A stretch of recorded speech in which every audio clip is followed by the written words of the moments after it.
Coming up tonight on YCN News, new requirements for students in Vermont schools. A local student fights back against homelessness. And New Hampshire re-examines voter eligibility.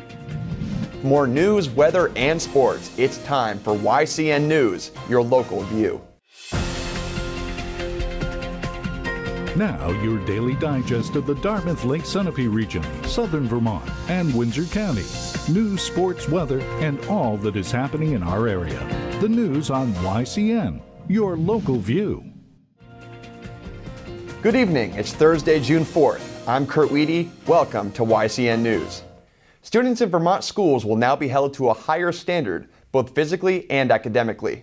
On May 19, 2015, the Vermont State Board of Education took steps in implementing these two new expectations in the form of the National Health Education Standards and the National Standards and Grade Level Outcomes for Physical Education. Both of these national standards were adopted in order to replace the in-place yet dated standard levels and to push students to exceed further in both regards. The move was designed to assist Vermont's push towards applying the Common Core state and next generation science standards. Health educators across the state are in support of the recent development, saying it will help teach students the importance of health and physical education, as well as bring Vermont up to the national level. The issue of homelessness in America and locally, in New Hampshire and Vermont, remains a problem without a simple solution. Across our two states, there are 5,000 homeless people, according to the Upper Valley Haven, a shelter and food pantry in White River Junction, Vermont. This number includes single people and families with and without children. Undaunted by the challenge to raise money and make more people aware of homelessness and food insecurity in both states, one high school senior is stepping up to help. For my senior project, I created a project called Everyone Deserves a Gnome, and I created this about 2 years ago, actually, and I was inspired to do so after volunteering at the Upper Valley Haven, a homeless shelter in White River Junction. And my project's title makes a pun out of the word home, so everyone deserves a home. And what I do is I craft handmade gnomes out of wood and other materials, and I sell them around the community. And the money that I raise from the sale of these gnomes, I donate to the Upper Valley Haven. So far, I've raised about $450. This Saturday, on June 6th, I'm holding a silent auction and raffle on the New London Town Green from 1 to 5. The positive community response that I've received upon the planning of this event has been overwhelming. I can't even begin to explain how grateful I am for all the help I've received. I have collected about 60 items from New Hampshire and Vermont and Massachusetts businesses to be auctioned and raffled off. The beneficiary of the silent auction will be the Upper Valley Haven in White River Junction, Vermont. The Haven's executive director is Sarah Kobolensky. We are delighted to be the recipients of Ariana's project. It's been 2 years that we've known of her and her work since she first came to discover the Haven. And not only has she been creative and telling the story of homelessness to others, she's learned a great deal about the community, about what a community can do to address a complex problem, and specifically what it means to be homeless in the Kearsarge and Upper Valley region. The fact that she's chosen to use all of her skills and talents and bring her peers into the process of helping with this deep community issue has been really impressive to us. And we are delighted that this enterprise on Saturday, this special event is going on. And we look forward to the experience for those in the community and the results of it as Ariana finishes up her project. From 1 to 5 p.m. this Saturday on the New London Town Green, activities and a silent auction will be held. If the weather does not cooperate, attendees are asked to go to Whipple Hall, adjacent to the Town Green. To learn more, you can check out the websites displayed at the bottom of your screen. People planning to vote in New Hampshire's next election should take note of a new bill being backed by the State House. The bill requires anybody who wants to vote to live in the state for at least 30 days before doing so. The goal is to prevent drive-by voting, where votes are submitted by those who don't actually live in the state. However, the bill is not without criticism, with critics arguing that the state should not limit who can vote, with special regard to students who move to the state less than 30 days before an election, that according to the Associated Press. 15 other states have such a requirement in place, and New Hampshire's proposed version would provide criteria that election workers can examine and decide eligibility. Coming up on YCN News, 2 senators work to protect pregnant women in the workplace. The New Hampshire Senate approves its proposed budget, and Senator Jeanne Shaheen sends a letter to the president. More news, sports, and the end of the week forecast when YCN News returns. The YCN News continues in a moment. Welcome back to YCN News. I'm Kurt Weedy. 2 U.S. senators from New Hampshire say the rights of pregnant workers need to be protected and not jeopardize their jobs. Democrat Jeanne Shaheen and Republican Kelly Ayotte say in a news release that the Pregnant Workers Fairness Act would ensure female employees do not lose their status or pay level and be treated fairly. While reasonable accommodations may be made for comfort or safety, the woman should not have to give up her job, and the act highlights issues left unclear by a recent U.S. Supreme Court case involving a female worker and United Parcel Service. The bill, as introduced, also prohibits employers from denying employment opportunities to women based on their need for reasonable accommodations related to pregnancy, childbirth, or related medical conditions. Family economics are a reason for the bill, agree Shaheen and Ayotte. In New Hampshire, about 70% of women who gave birth in 2013 also worked during their pregnancies. Nationally, 62% of pregnant women and new moms are in the labor force, yet under current law, pregnant workers can be placed on unpaid leave or forced out of their jobs because of a pregnancy. The New Hampshire State Senate today passed the $11.3 billion budget presented last week by the Senate Finance Committee. The Republican majority Senate paved the way for House Bill 1's passage. Democrats, including District 5 Senator David Pierce of Lebanon, voted against the budget. Issues that divide Senate Republicans from Democrats include not allowing for Medicaid expansion to continue beyond 2016 and lowering the rates of 2 business taxes in 2017, that according to the Associated Press. Work began this morning on the budget at 10 a.m. District 8 Senator Jerry Little tells YCN News Today. That work may continue this evening, pending discussion.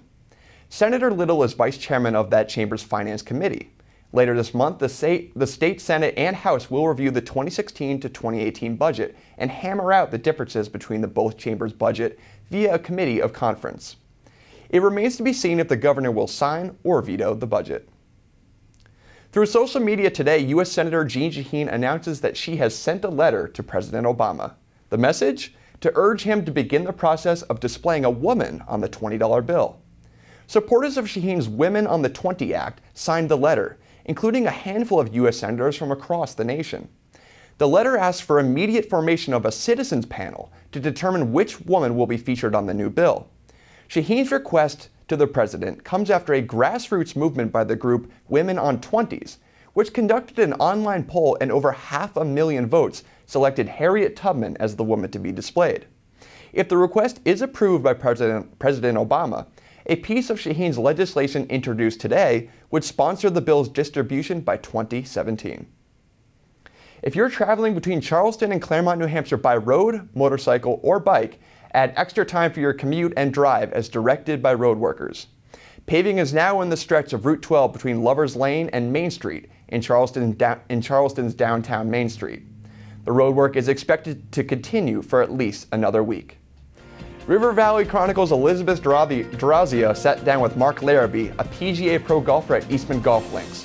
We'll have that interview when YCN News returns. The YCN News continues in a moment. Welcome back to YCN News. I'm Mike Pizzone. Well, it was a nice mild one out there today, and it looks like we're in for some similar conditions as we head into the weekend. Temperatures will bottom out at about 50 degrees tonight, with areas of patchy fog sticking around through the early morning hours tomorrow.